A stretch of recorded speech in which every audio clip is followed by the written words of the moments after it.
it. Bigger than I ever thought. Quote that. Quote that.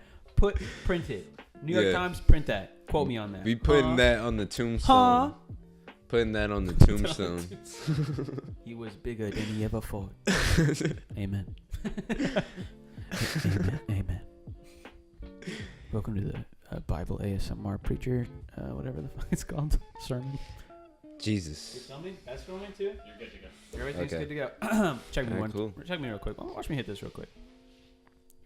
1, 2, 3. 1, 2, 3. Yeah. All right. Hello, everybody. My name is Deshaun Marshall, and we're here for the For My Friends podcast, the first episode. Yeah. And we're here with the CEO, the founder, the man himself, CJ Lane. Hey, thank you for having me in my own home. Appreciate it. Oh, yeah, of course. Of course. And on this podcast, we actually have a tradition. What is that tradition? And that tradition is we are going to take a shot. I knew the tradition. We had it set up. All right. Cheers, bro. First episode. Yeah.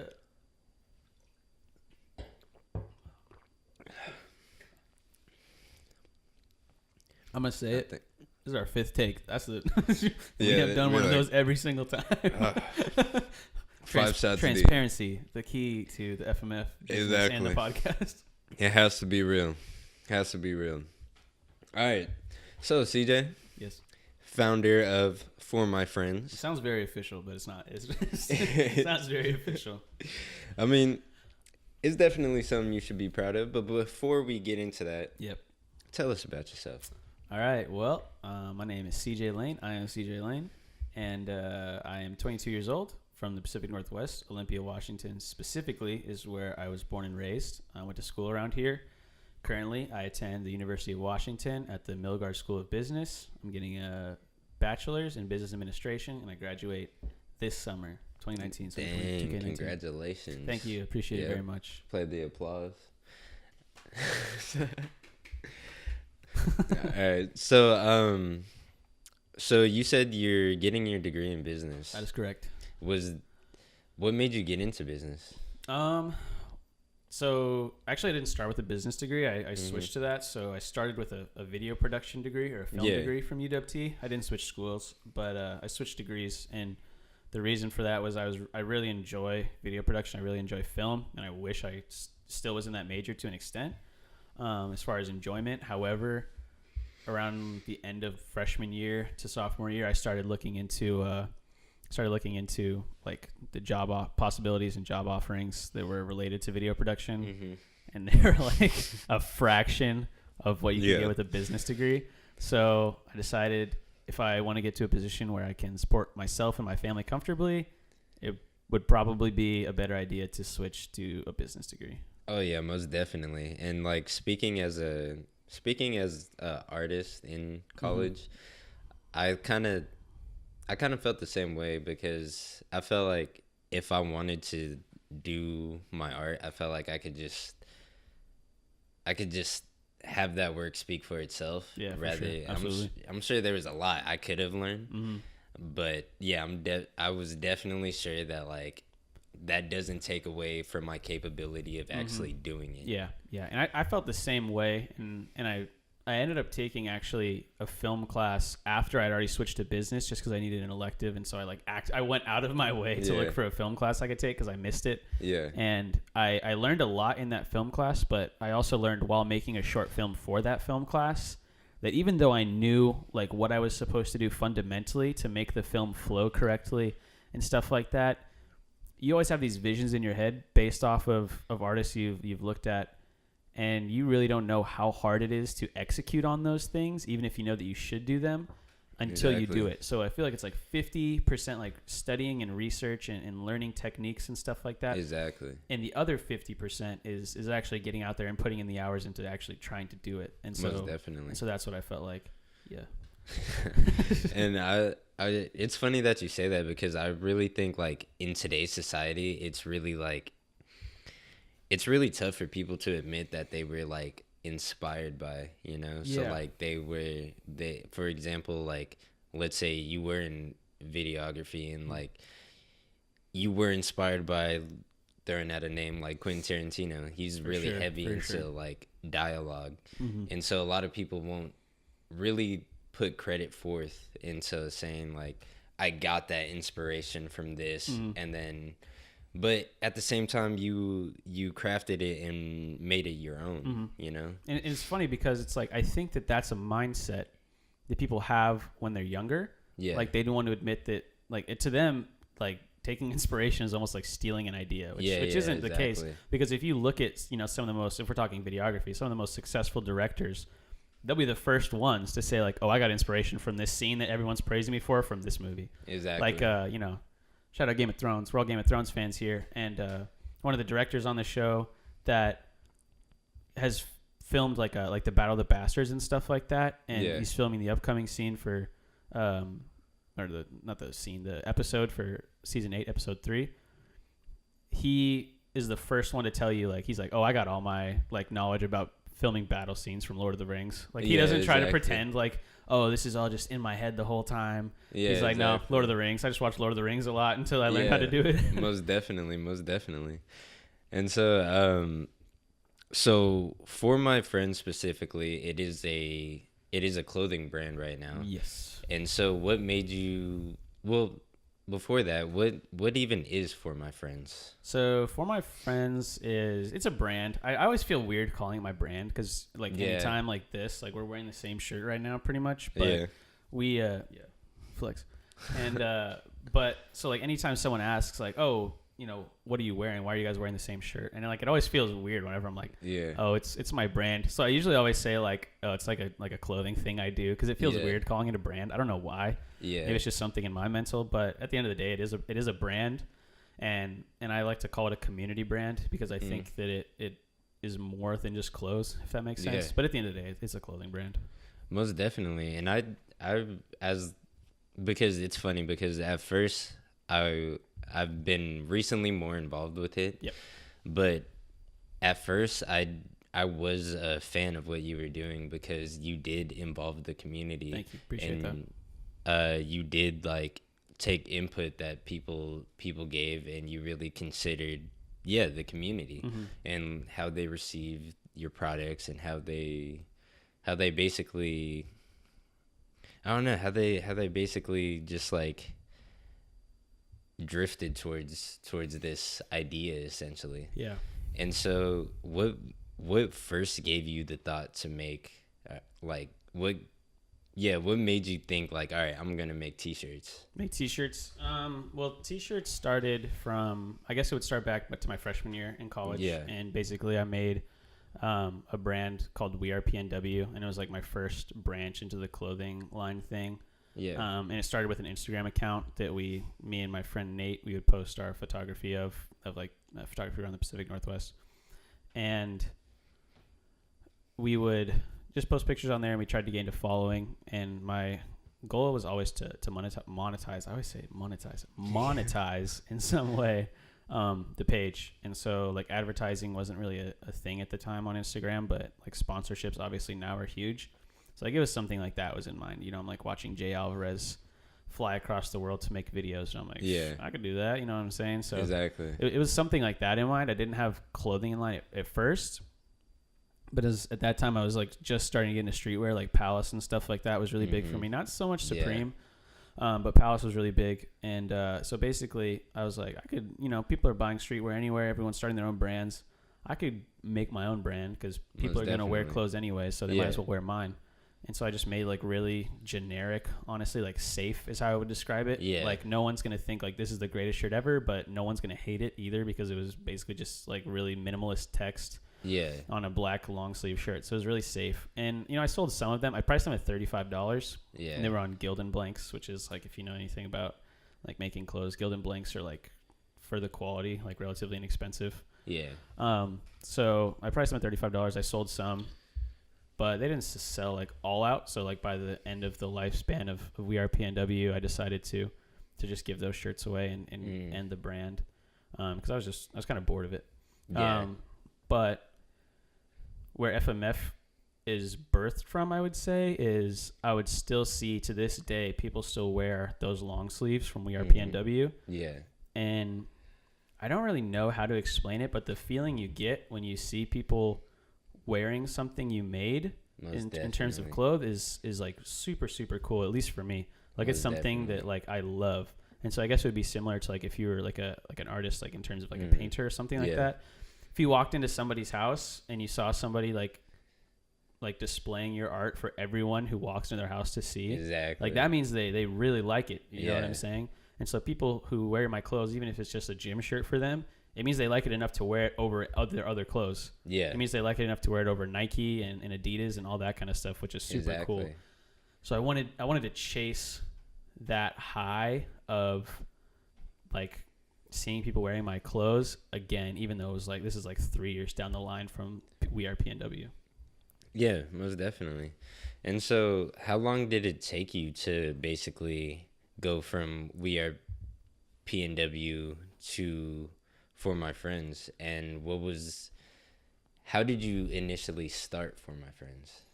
So We Are PNW started my freshman year of college, and I think it was the second half of my freshman year of college. Yeah. And so that lasted a few months probably, in terms of like from conception of the Instagram account to like where I just stopped posting on it, and I stopped trying to sell shirts and stuff like that. And then We Are PNW started, I want to say, the end of my junior year of college. I think it was like this around the summertime, but I know I was still in school, so it would probably been like spring quarter, I would guess, is when I got the shirts made. Yeah. So For My Friends is the brand name, if you want to get like where it all came from, is like, the brand name is I was like, I'm going to make shirts and I'm just going to give them away. So I made 30 shirts, I think, maybe 30 or 40 shirts that are like the milk carton design, if you know what that is, or the missing design. But I wanted to make them and I just wanted to give them away. Yeah. Yeah. So then basically, what was the question again? I forget. Oh, so basically I was just wondering how you started the For My Friends. Oh, yeah. Okay. So I wanted to see people wearing my clothes again. Yeah. So basically, in the middle of that time, I'd like stopped doing streetwear completely, and then I wanted to see people wearing my clothes again. So I decided to make shirts, and people would always ask me like, "Oh, what are you making the shirts for?" And I was like, "They're just for my friends." You know what I mean? Like I wasn't selling them, I wasn't giving them to strangers. I didn't want strangers to have them. I only wanted to see my friends wearing them. Yeah. And so I made the 30 shirts or 40 shirts, and I like lost all my money, but I knew I was going to do that, so it didn't hurt anything like that. Like I went into it expecting it. You preemptively thought. Yeah, I preemptively thought. I was like, this is just money that I have saved up, so I might as well, like give it to my friends. So that's where FMF started, is from giving out those free shirts, and then the For My Friends brand kind of just came with people asking me what they were for. Yeah. Because that is what all of the clothes are for, is they're for my friends. Yeah, exactly. Yeah, that's pretty sick. And it's crazy because I feel like a lot of people wouldn't really necessarily take that risk to spend like $300 and then just like hand out merchandise that they made. Yeah. So what really made you think to do that? Yeah, it's a good question. It's a question I got a lot when I first started doing it. It's like, why would you do that? Yeah, exactly. Because it's no one does it, or no one had done it like that I knew of, especially locally. Maybe big brands will give shirts away, but they have so much capital that doesn't matter. They have so much money. But clearly I'm not in the same place as a college student. So I think it started with, it was like two main factors. One was that I knew that I wanted to see people wearing my clothes. And so I knew the only surefire way to see people wearing my clothes was to give it to them for free. Because I know my friends will wear something that I make, and I made it and asked them their opinion throughout the whole design process to make sure they would like it. Yeah. And so I knew for sure they would like it. And if it's free, then they're obviously going to wear it because they were part of the design process, so I know they'll like it. And the other part of giving them for free was that I knew if I charged for the shirts, like I had done it in the past where I overcharged, and there's nothing special about them, and I dropped the brand completely after the first drop, right? So I don't want people to think, oh, he's just doing this thing again to make a quick buck. So I went the complete opposite way. You cannot tell me that I was doing this clothing thing for making a quick buck. Yeah. When I basically threw $350 at my friends and was like, I don't want this money back. Don't give me any money for these. People offered to pay me, and I was like, that's very wholesome. So that was the plan. So yeah, that's why I did that. Okay. Yeah. All right, so on that note, we're gonna take a quick break, and then we'll resume shortly. Sounds good.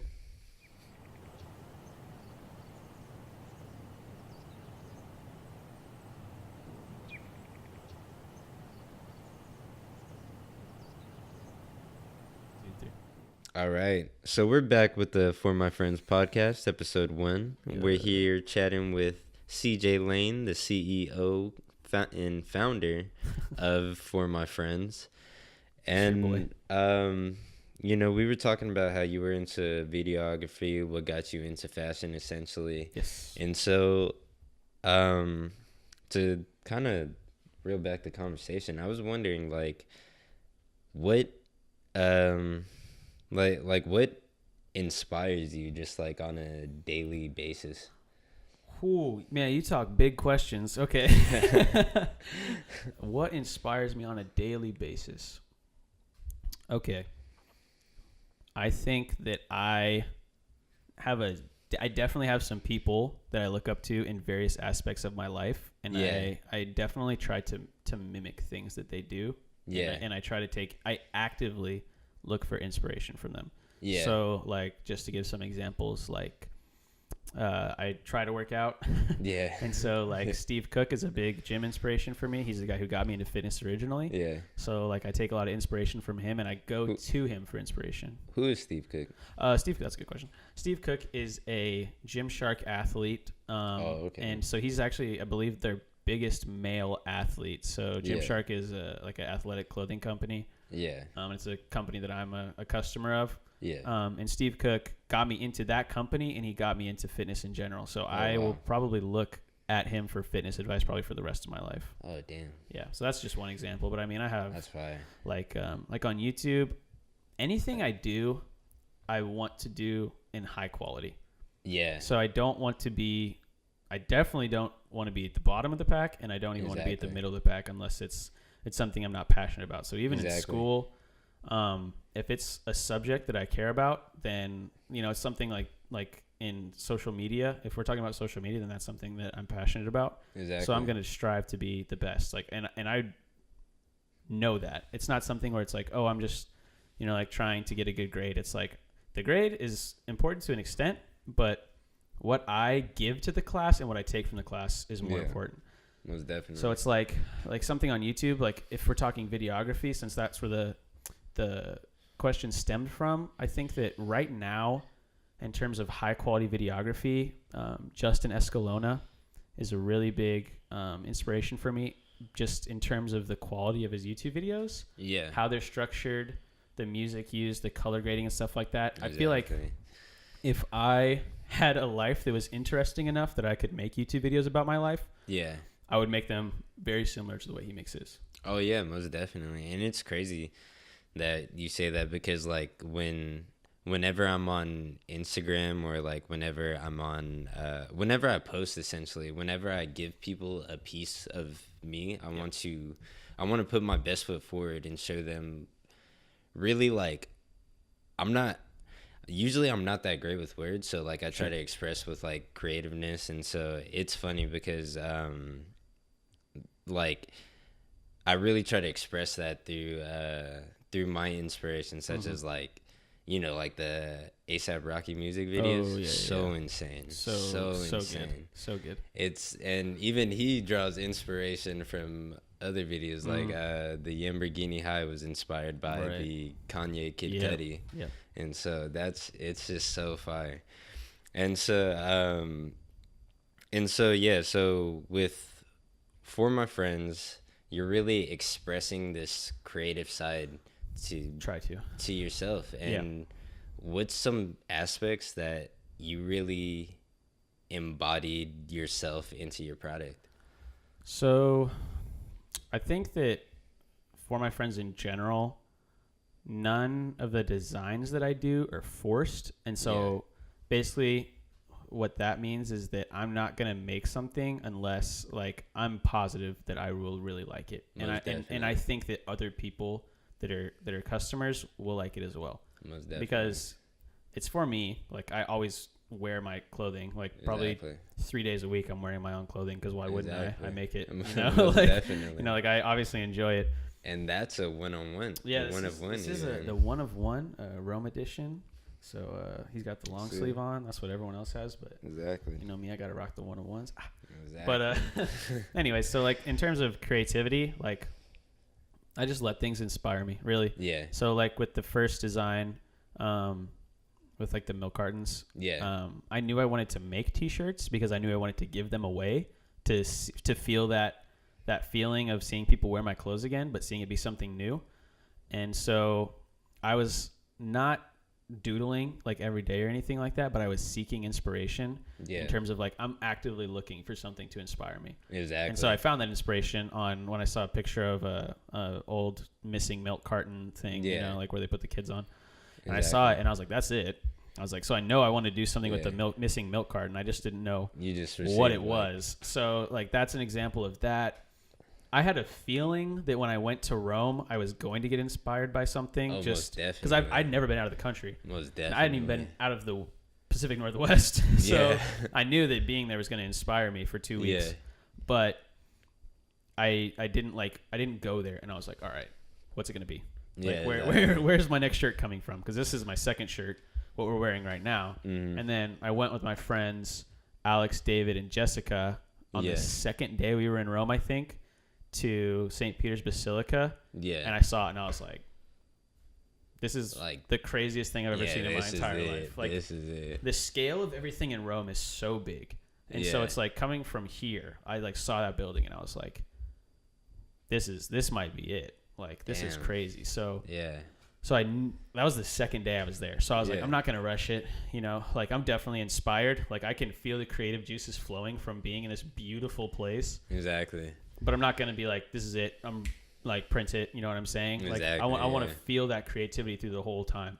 Yeah. So I just, you know, went around Rome and stuff like that. And I let things influence me as they influenced me. And then that was pretty much it. And that's what I try to do with all of the designs. Mm-hmm. The black card design, to be honest, was a little different because I had people telling me that they wanted something new and they were like pressuring me to do something new. But they also wanted something less expensive. Yeah. And that's where like the prices kind of come from. Like I try to keep prices relatively low. Exactly. And so that one was a little different because that was an idea I had previously. Mm-hmm. It wasn't something I forced, but in terms of the art, it's definitely different than what I did with the first two designs. Oh yeah, most definitely. Yeah. And then the Memories hoodie that's coming out soon. That's a design that I've been just doodling in my notebook. I have no idea where it came from. Yeah, exactly. But it's something that I have doodles of from like a year and a half ago, and I don't know where it came from, but it's something that I'm passionate about, and that for some reason that design and that logo or whatever you want to call it has stuck with me for a year and a half when like I don't even know what I was doing a year and a half ago, but that stuck with me. Exactly. And it's so sick because your prior drops to the Memories that's coming out soon. Pre-order now. So yeah, your prior drops to the Memories, it was all For My Friends focus, and then this probably aside from on the tag, it won't even say For My Friends. Yep. And what made you want to like take that step to be like, okay, I'm gonna distance myself from like branding like For My Friends on this particular drop? Yeah, so I'm really glad you asked that question actually, because it's something that I've gotten mixed responses about actually. Yeah. So a lot of people ask me, you know, why doesn't it say For My Friends anywhere? And the other people just, they don't say anything, which means they never even had that thought. Yeah. So it came from a couple things. One thing was that I think screen printing is awesome. Yeah. And I think it's cool. But if I had the time, and you know, maybe this is just me making excuses, but I would love to be able to make my own blanks, right? Oh yeah, like for sure. If I could avoid buying blanks, I would love to do so. However, like I know nothing about it, and if you took the time, like after school in my actual job, if you took the time, it would take me to learn how to sew and mass produce them. Yeah, exactly. Like I would have to charge so much, even if I was paying myself like a couple dollars per hour for the time it took me to learn to sew and stuff like that. Yeah. So it's like I just wanted to start trying to branch out of just throwing my basically my brand name on a shirt. Mm-hmm. And I couldn't get like I couldn't do the sewing thing. Yeah. I don't even know like how sewing's tough. Yeah. Sewing is so hard. I don't even know how I would go about like getting custom blanks made. You know what I mean? Like I don't even know where I would go for that. For sure. And so basically I was like, I can't make like high fashion clothing in terms of making my own blanks, which is what you kind of associate with that, with like high fashion clothing. They have stuff that no one else has because they make it themselves from scratch. Exactly, yeah. And I also didn't want to be known as someone who just slaps their logo on something and that's what gives on it just value. Like anything. Exactly. Yeah. And like this is no shots at Supreme, but like that's what makes a lot of Supreme clothing hype is that it has Supreme on it. And I don't want for my friends to be that. Not saying that it's to the same hype level as Supreme, obviously. Yeah, for sure. But I want to make designs that people like regardless of whether it came from For My Friends or not. And I know some people support the brand just because it's For My Friends. Yeah. But at the same time, I don't want to just be like, all right, this is another For My Friends shirt. For My Friends is on this in a different color than the last one. So that's what makes it cool. Yeah. So exactly. that's why I did that. Oh, man, that's crazy because I know that preemptively, like when Supreme was getting hype, people would see the Supreme pieces, but it wouldn't say Supreme, so they're just like, I don't know if that's exactly right. That's the stuff that sits the longest. Exactly. And so it's dope because it's like you're making a series of pieces rather than just like a series of branded items. Yes. And I feel like there's a huge difference between that. Very, very much it. That's perfect. You worded that way better than I did. And so so with For My Friends, how are you planning to move forward? That's something that's kind of up in the air, to be honest. Yeah. I think it's going to depend a lot about how business goes after this summer or like during this summer, because a lot of my market is like the people who buy, not to get all businessy, but the people who buy my clothes are in college. Yeah. And so I don't know if it'll be something that they support me in. The people who support me now after I graduate, after they graduate, after they go, there's, people that buy my product now because I can give it to them in class. Mm-hmm. They go get a job on the East Coast. Do they still want to support me? I don't know. That's their call. You know what I mean? Exactly. So it's like, For My Friends has never been about the money, but I can't lose money either. Exactly. So like the profit I make on the clothes is very small, like marginally. Like so for example, the black card shirts, which are our most recent release, I sold for $18 and they cost me $12 to make, I think, like $11.67 or something like that. Oh wow. So it's like they don't make money, like that much money, but they do enough to keep it afloat. Yeah. So I don't lose money either. So it's like I'll have so much to do after I graduate in terms of probably having a 40 to 50 hour a week job that it's like I have to factor in the time it will take me to do designs, do like blanks, research, stuff like that. Take like, for example, embroidery. I have to deliver them myself to the embroidery shop. Yeah, exactly. Have them do the embroidery. Then I have to distribute them. I have to go to the post office, or I have to meet people. So it takes a lot of time that you don't factor into like the prices. If you take like the $6 profit I make, it's like the time I put into all the shirts and stuff like that, I'm really not making any money. Oh yeah, but I'm not losing money in terms of like actual numbers, so it doesn't feel that bad because I enjoy doing it. Yeah, right. Like sure. it's a hobby for sure. So it's like if people are still enjoying it and they're still like liking the designs and supporting it after I graduate, and I can find time to do it, I'd love to do it. Mm-hmm. But it's just so hard to predict. Yeah, so for sure. At this time, I'm doing right now and going into the future, I'll just do what I've always done, which is I'll make a drop, and then people ask me what's next, and most of the time the answer is I don't know. Yeah, and when it happens and when I come up with the next design, I'll let you know. So that's pretty much how it's going to be. I have no plans after memories. Actually, that's not true. I have one plan. Yeah, but okay. But it's very short minded, I guess, if that makes sense, because I don't want to force anything. For sure, most definitely. All right, man. Well, I think you have a beautiful community. Thank you. You've created, and I think you have something. I genuinely believe you have something going for yourself. I really appreciate that. Thank you very much. And unfortunately, that is all the time we have. That's okay. And I know this podcast will be different from a future podcast because this was more of an informational piece, getting the people to know you as the founder, CEO. I only did it so I could get one of those CEO shirts that Mark Cuban wears. Yeah, exactly. That's the only reason I made a brand. Exactly. And so yeah, and I just hope that this brand will become bigger than you ever thought. Thank you, man. I appreciate you. Yeah. All right.